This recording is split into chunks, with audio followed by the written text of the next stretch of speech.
Qala Syekhul Mu'allif rahimahullahu ta'ala wa adama naf'abihi wa bi barakati ulumihi wa bikum fi daraini amin. Sekarang pembahasan tentang adapun rukun istinja. Adapun rukun istinja dengan air 3 perkara. Pertama, menghilangkan rasa. Kedua, menghilangkan rupa. Ketiga, menghilangkan bau. Sekalian itu dengan air yang suci menyucikan, yaitu air yang tiada kena najis dan bukan mustakmal. Jadi ini adalah rukun istinja. Tahu istinja? Apa itu? Bukan model, cebok. Rukun istinja adalah cebok.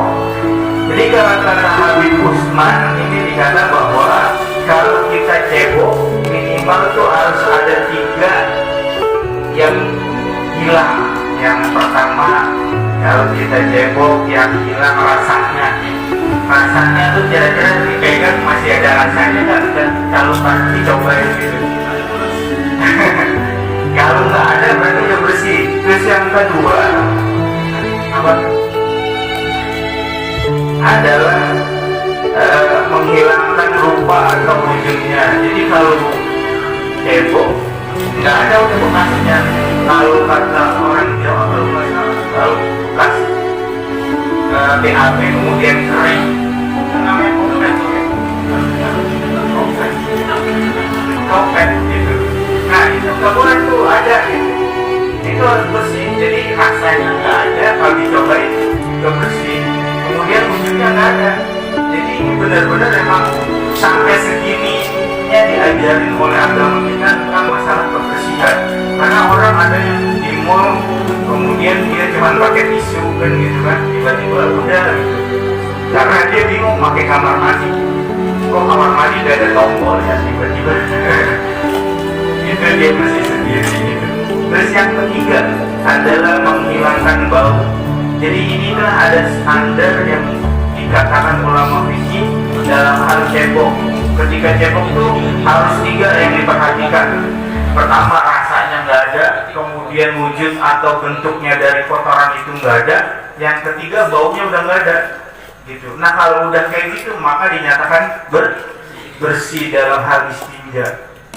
Karena percuma kalau kita misalnya buang hajat kemudian kita nggak bersih, larinya bisa kemana-mana gitu. Sholatnya nggak bener, nggak sah karena masih dalam keadaan najis. Mau ngapa-ngapain ibadah nggak bisa. Nah makanya ini toharo ini adalah bab yang paling pertama diajarkan ketika dalam fikih. Karena ini menyakup semua hal. Ini nggak apa dulu sambil merokok juga nggak apa. Kita kayak disalap jadinya. Boleh ngerokok gitu, nggak apa-apa. Yang penting rokok habis, ilmunya masuk. Jangan rokok udah sebungkus, ilmu nggak masuk.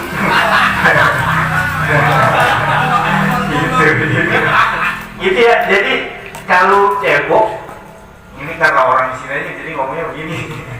Jadi kalau cebok itu harus bersih banget gitu. Yang pertama dia nggak ada rasanya, emang benar-benar bersih gitu. Jadi kalau dicolek itu kemudian dijilat, emang benar-benar rasa itu gitu, bukan rasa kotoran gitu. Kemudian dia nggak ada rupa atau bentuknya, emang benar-benar bersih gitu. Kemudian yang ketiga dia nggak ada bau lagi. Karena saya pernah dengar cerita itu dalam sebuah cerita, ada orang luar negeri itu dia masuk Islam gara-gara cuma melihat orang Islam kalau kencing kemudian dia dibersihkan gitu. Nah sekarang kan romannya kalau kita ke mall itu kita geser dikit akhirnya baru keluar ya kan, karena otomatis. Pernah ke mall nggak? Gampang ada. Jadi kalau ke mall itu sekarang gitu, kalau misalnya kita nggak bergeser, dia akhirnya nggak keluar gitu. Nah bagaimana untuk membersihkan itu? Nah karena melihat kejadian itu, kalau nggak salah yang masuk Islam ini cleaning service-nya, OB-nya yang bersihin pakaiannya di sebuah kampus di Amerika. Dia memperhatikan bagaimana antara orang yang Islam dengan yang non Muslim, ternyata pakaiannya lebih bau orang yang non Muslim karena dia setiap buang air kecil nggak pernah dicebok gitu, akhirnya langsung pakai lagi. Nah itulah yang menyadari dia ternyata Islam mengajarkan kebersihan. Kalau misalnya kitanya jorok, berarti yang salah bukan Islamnya, yang salah siapa? Iya, betul. Gitu ya. Jadi sampai sedemikian gitu Islam mengajarkan umatnya untuk rapi.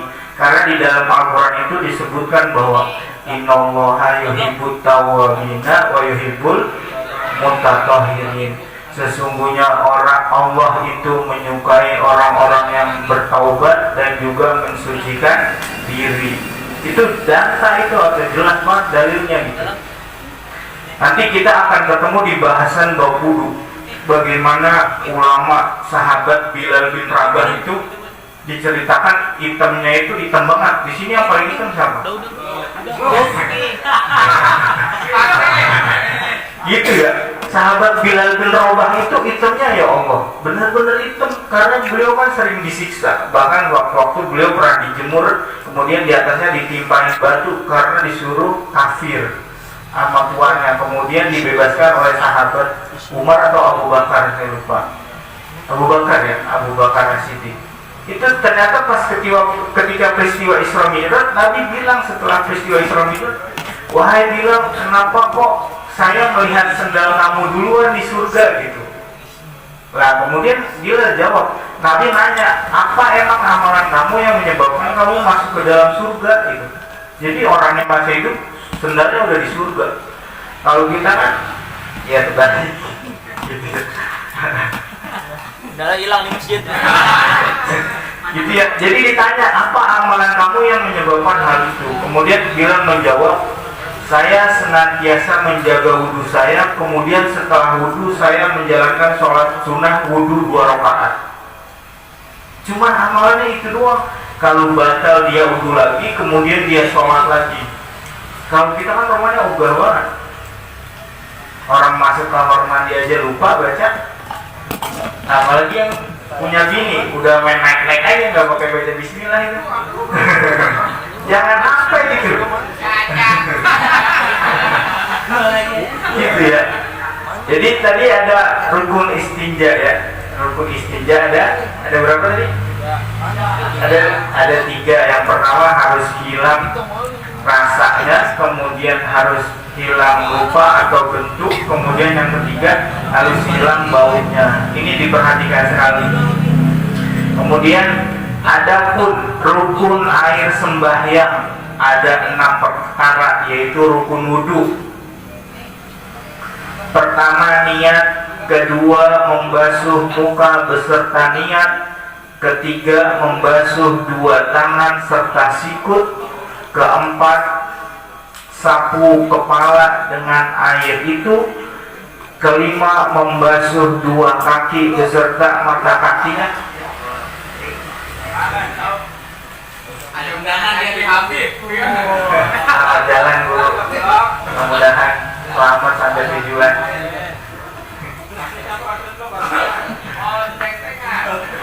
Keenam tartib. Jadi rukun wudhu ada berapa? Ada 6. Yang pertama niat.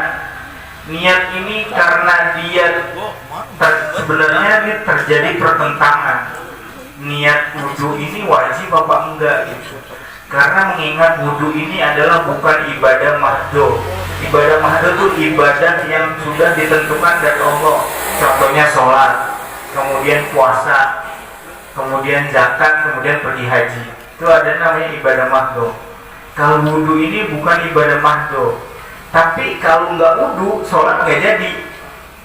Jadi wudhu ini perantara buat sholat. Kalau orang sholat nggak wudhu, maka kata Nabi, la sholata liman la wudhu alahu. Nggak ada sholat baginya bagi orang yang tidak mempunyai wudhu. Nah akhirnya diputuskan bahwa niat ini menjadi rukun wudhu karena dia menjadi salah satu wasilah untuk melakukan ibadah mahdo. Jadi rukun wudhu gimana? Jangan nggak pernah wudhu, tiba-tiba orang baru azan bunyi langsung cepat langsung sholat. Guru kita, saya ngeliatin Ustaz Rifat tuh kalau wudhu lama. Masya Allah. Nggak tahu di dalam ngapain.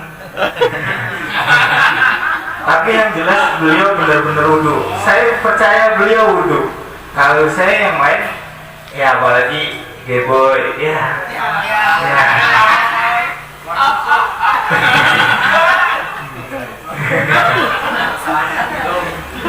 Jadi yang pertama kalau rukun wudhu tadi ini niatnya gimana?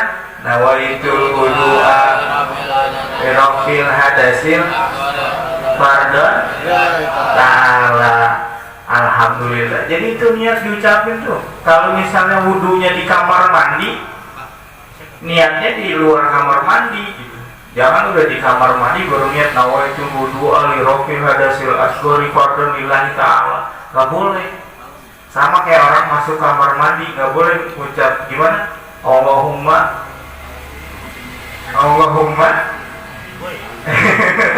doa masuk kamar mandi. Allahumma inni a'udzubika minal khubuthi wal khaba'isi. Jangan keluarnya lupa. Alhamdulillahilladzi azhaba anil adza wa apa nih ketahuan nggak baca doa keluarnya. Jadi kalau misalnya masuk wudunya di kamar mandi, niatnya di luar kamar mandi, karena nggak boleh nyebut nama Allah, nama Rasul, apalagi ayat-ayat Quran, nggak boleh tuh. Makanya kalau orang yang melakukan mandi wajib pun niatnya di luar kamar mandi, gitu. Kenapa niat harus diucapkan? Karena ini nih ada saksi di samping kiri kanan kita. Kalau kita cuma di dalam hati, yang benar cuma Allah. Cuman kalau kita bersuara nawaitul wudu'a li rafil hadasil, ini dicatat nih sama malaikat apa? Munkar nakir. Rafil hati, mancing dong, mancing. Gitu. Jadi setiap perbuatan, makanya saya sering dengar guru-guru kita di sini, kita niat kerja buat nyari rezeki yang halal, yang barokah, yang banyak, yang digunakan untuk ibadah, itu kan diucap, kan dicatat sama malaikat sini sebagai saksi. Nah itu yang pentingnya kalau diucap. Bahkan sholat itu, baca Fatihah itu harus minimal kedengaran kuping kanan atau kuping kiri, karena ini sebagai saksi gitu. Kan kalau misalnya ditanya di sono, kok kamu gak sholat nih? Saya sholat gitu. Mana catatannya? Kamu gak kedengeran baca Fatihahnya? Saya niat bacanya di dalam hati. Kan itu menjadi pertentangan juga gitu. Nah itu makanya salah satu niatnya kenapa diucapkan biar tercatat di sini sama malaikat raqib atid. Yang kedua, membasuh muka beserta niat. Nah ini ada pendapat ketika membasuh muka dia lupa niat, maka bolehlah membasuh muka beserta niat. Jadi sambil basuh muka, kemudian sambil baca niat. Gitu. Nah, sebelum itu ada sunnah yang boleh dan sangat dianjurkan untuk dikerjakan. Yang pertama istisyraq ya, apa istiqna. Masukkan air ke hidung tuh saya lupa namanya dalam bahasa Arab. Istisyraq ya. Dihirup airnya gitu. Boleh itu sunnah. Kalau nggak dilakukan juga nggak ngapa-ngapa gitu. Kemudian kumur-kumur juga. Bahkan setelah niat itu dianjurkan untuk mencuci tangan terlebih dahulu. Karena ada sebuah hadisnya bunyinya bahasa Indonesia gini kalau nggak salah. Barang siapa yang bangun tidur dari kalian, kemudian hendaklah mencuci tangan, karena kita tidak tahu tangan itu bekas dari mana gitu. Iya. Maksudnya tangannya dari mana, nanti ketika main celup aja air itu menjadi najis gitu. Bukan tangan celup kemana aja gitu. Artinya tangan ini habis pegang mana aja, nanti ketika dia nyelup ke air, airnya jadi najis gitu.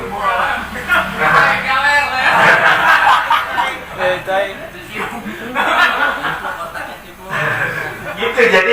Jadi boleh disunahkan mencuci tangan terlebih dahulu, kemudian memasukkan air ke dalam hidung, kemudian kumur-kumur, itu disunahkan. Nah, yang rukunnya yaitu membasuh muka. Batasan muka dari mana nih? Dari sini, cambang. Nih dari sini biasanya ada bulu-bulu nih. sampai sini itu. Jadi ini yang dibasuh nih. Nah iya, jadi sampai jidat sini. Nah, kalau misalnya jidatnya panjang gimana?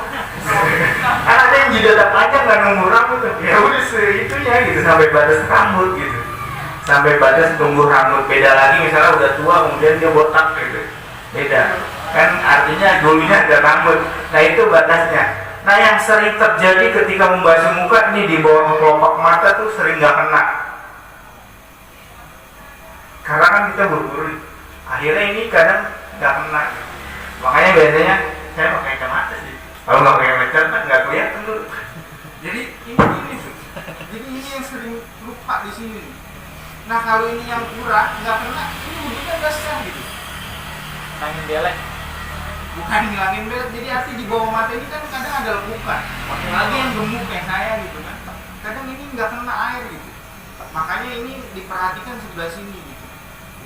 Karena kalau misalnya nggak Sempurna dia wudhunya malah batal. Terus sholatnya malah nggak sah. Jadi kemana-mana gitu. Masalah wudhu ini gitu. Makanya guru kita wudhunya lama. Karena mau memperhatikan banget ya. Betul tuh ya? Baik. Kalau ya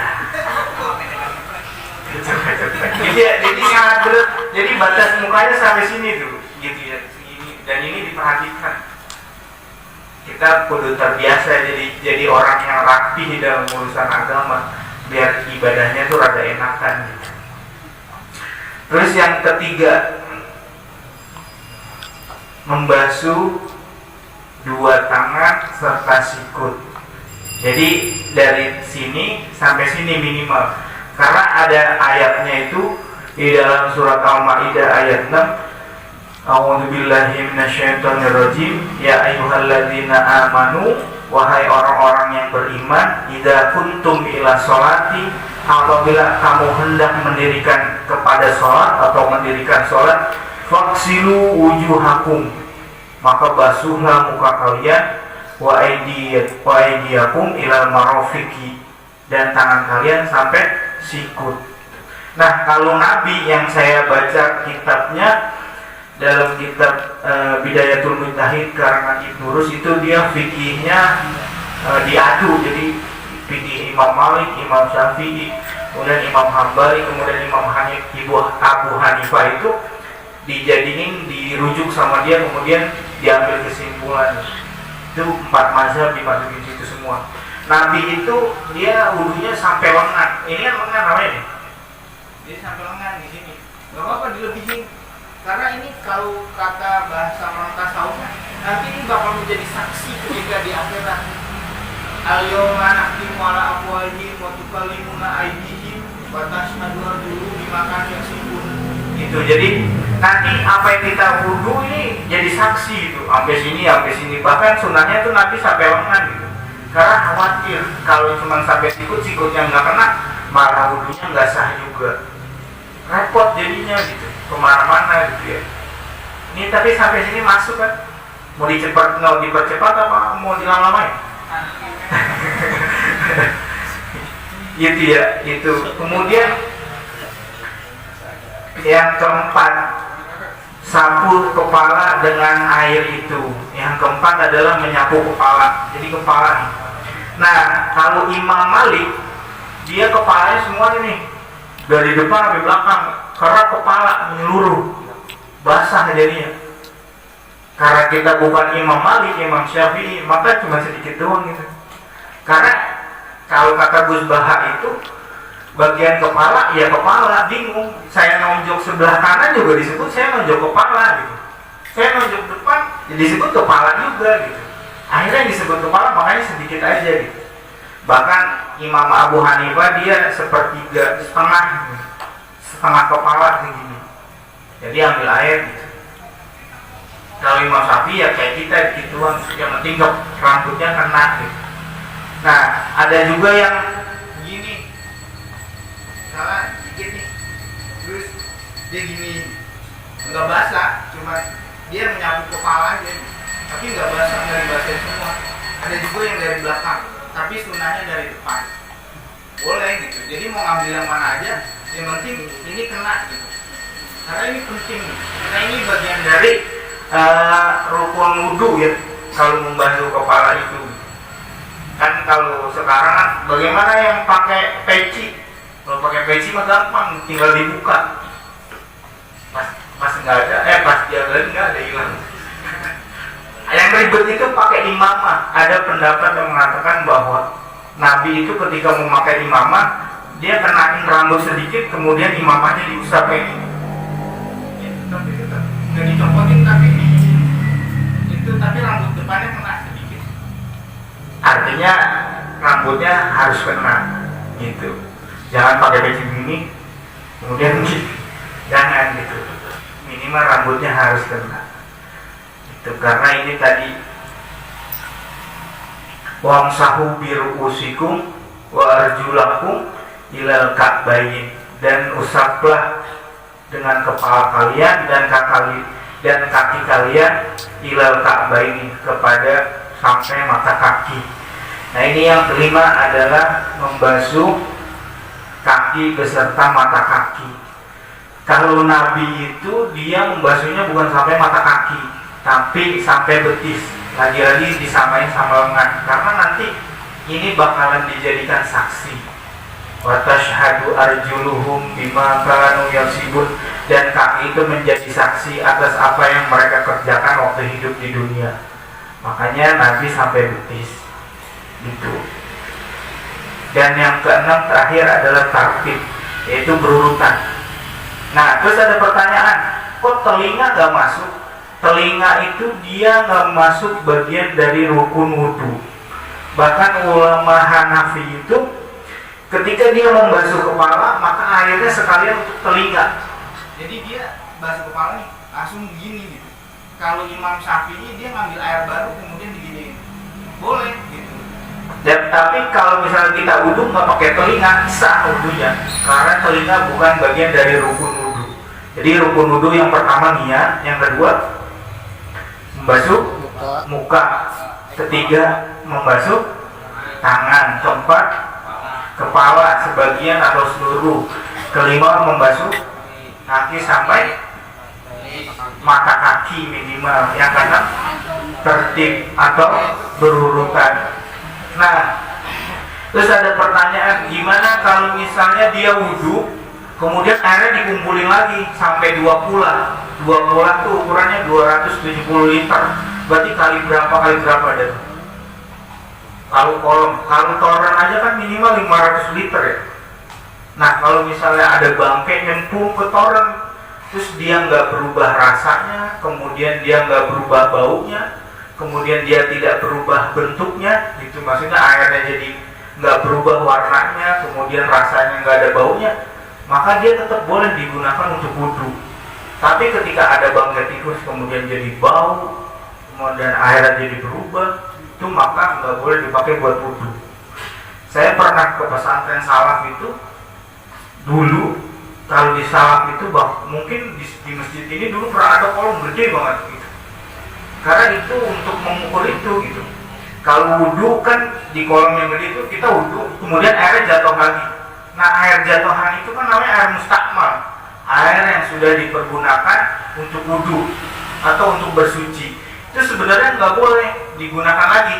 Tapi karena dia ukuran kolomnya 2 pula, lebih dari 270 liter, maka dia boleh digunakan dalam mazhab Syafi'i. Makanya dulu kalau masjid gede kan ya, kalau masalah buat wudhu. Di pesantren-pesantren salaf tuh gitu. Ya sih ada mantan alumni. Udah walkout. Udah DO apa walkout.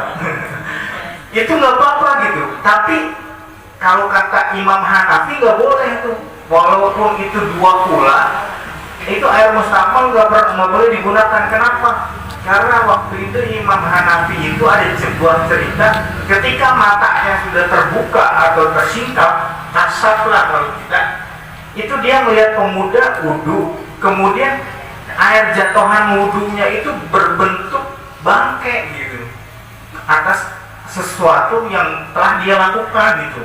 Imam Hanafi akhirnya setelah pemuda itu selesai berwudhu, kemudian ditegur, wahai pemuda, tobatlah ampunilah kamu atas perbuatan yang telah kamu lakukan. Lah pemuda itu kaget. Lah kok dia tahu gitu? Karena Imam Hanafi tahu dari air wudhu yang jatuh ke tempatnya itu berbentuk bangkai dari perbuatan yang dia kerjakan. Makanya Imam Hanafi mengharamkan air yang mustakmal dipergunakan lagi untuk bersuci, karena memang itu ada bangkai-bangkai yang jatuh kalau dia tersingkap gitu. Kalau Imam Syafi'i ya nggak masalah. Kalau kita kan kebanyakan menganut Imam Syafi'i, jadi nggak apa-apa. Cuman kalau Imam Hanafi matanya udah dibuka, kayak orang lihat misalnya Geboy ini, wah Geboy ini mukanya kayak misalnya bercahaya gitu, karena amal perbuatan ibadahnya rajin. Jadi orang melihat mukanya itu sesuai dengan amal perbuatan gitu. Kok tahu sih maksudnya? Geli banget nih. Nggak kayak muka lu bisa. Gitu ya. Nah Imam Hanafi itu melihat itu gitu. Dia ketika ada yang berwudu, nah jatuhan wudunya itu berbentuk bangkai gitu. Nah makanya nggak boleh ya situ. Nah itu wudu.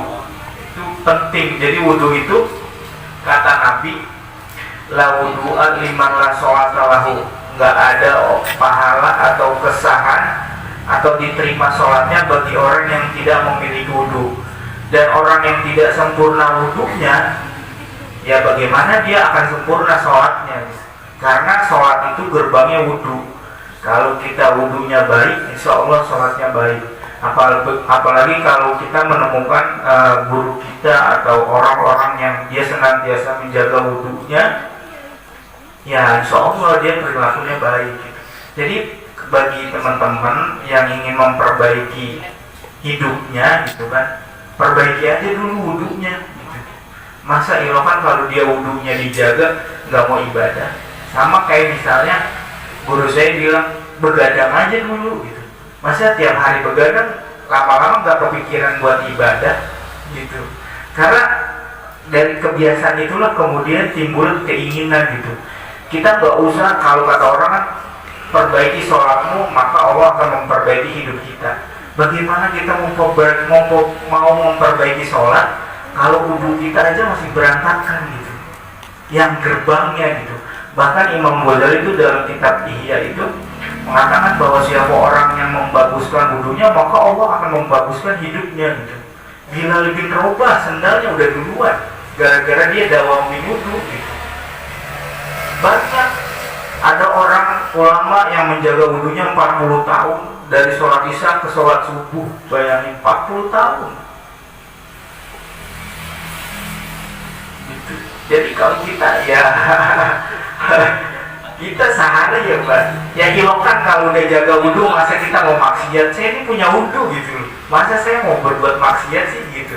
Nanti lama-lama akan kepikiran seperti itu gitu. Yang gak punya bini, tapi kalau pegangan lama, pacar lama sama aja. Paki sama janda. Ada yang mau gitu ya. Jadi ini luar biasa wudhu ini. Kita nggak nyanggup dah kalau melihat ulama-ulama itu, mereka rela gitu. Saya lupa ada sebuah sahabat atau tabi'in yang dia diuji sama Allah itu, dia tinggal di tempat dingin, kemudian dia mimpi basah gitu, bukan berhubungan, tapi dia mimpi basah gitu. Itu kalau keluar itu dilempar air jadi es gitu, karena emang dia imannya kuat. Akhirnya dia mandi, habis mandi tuh pingsan dulu. Saya lupa nama teman itu, pernah diceritakan sama Abe, sampai menjaga kesucian toharohnya itu. Kalau kita kan dingin ntar aja, akhirnya bablas sholat zuhur, asar gitu, nggak mandi, udah mimpi malam mimpi basah, subuhnya lewat karena dingin gitu kan. Kalau ulama tuh sampai kayak gitu. Bahkan kemarin pas Abe ngaji itu, saya mendengar bahwa ada sahabat itu yang dia rela mati daripada dia membatalkan puasa. Kalau misalnya tolak ukurnya ke situ, dia lebih baik mati dibanding dia membatalkan puasa. Kalau kita rela dapat duit untuk membatalkan puasa, gitu kan? Kalau sahabat dulu nggak kayak gitu. Makanya rata-rata kenapa sahabat itu pada masuk surga kemudian dan dijamin juga, karena memang mereka ibadahnya luar biasa gitu. Kalau mereka sedikit-sedikit tidur, kalau kita dikit-dikit tidur. Kalau mereka sedikit makan, kita dikit-dikit makan gitu. Jadi beda gitu. Nah, mulai dari sekarang saya pribadi ya sama, mari kita sama-sama memperbaiki diri kita. Apa yang bisa kita perbaiki ya perbaiki gitu. Apa yang bisa kita tinggalkan dari perbuatan maksiat ya kita tinggalkan pelan-pelan. Karena kematian itu bukan angka yang berurutan gitu. Habis 1, 2, habis 2, 3, habis 3, 4. Kemudian bukan huruf abjad, habis A kemudian B, tapi dia urutan yang acak. Bisa jadi cipluk duluan, saya belakangan. Bisa jadi GB duluan, saya belakangan. Kan gitu kan, gak ada yang tahu. Artinya kita sama-sama mempersiapkan diri gitu. Kalau mau memperbaiki sholat, ya perbaiki wudhu dulu. Bahkan tadi kata Imam Ghazali, kalau mau memperbaiki hidup, perbaikilah wudhu. Masa ilokan udah wudhu masih berbuat maksiat lama-lama, gitu mikirnya. Mungkin itu saja yang dapat saya sampaikan pada materi kali ini. Mudah-mudahan ada manfaatnya. Marilah kita sama-sama berdoa. Bismillahirrahmanirrahim. Allahumma sahhir lana al-kutuba kullaha. Allahumma sahhir lana al-kutuba kullaha. Allahumma sahhir lana al-kutuba kullaha. Sallallahu ala sayyidina Muhammadin wa ala alihi washabihi wasallam. Walhamdulillahi rabbil alamin. Assalamualaikum warahmatullahi wabarakatuh. Waalaikumsalam.